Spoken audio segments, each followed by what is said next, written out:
Welcome back to LixelStudio software tutorial. In this video, we'll go through a brief introduction of the software interface and layouts. After installing the software, right-click on the shortcut and run as administrator. You can choose to create a new project or open an existing project.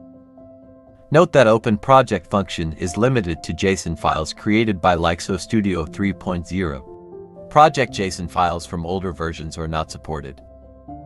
You can also choose to open up a quick save project or perform other options. Here, we'll create a new project for demonstration.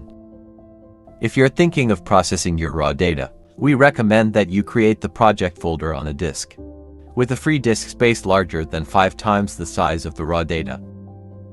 This is to avoid failures due to insufficient disk space during later project processing stages. Generally speaking, the more free disk space left, the less likely that you encounter hiccups during project processing. On the software interface, you will see the menu bar, data list, property window, data window, and the quick action bar. The menu bar at the top contains the main functions of the software and are grouped into 6 categories: File, Processing, Tools, Applications, Display, and Setting. In Settings, you can adjust the language and find the software log location in the General window. In the Activation window, you can check the license expiration date. Update window will notify you about the new updates.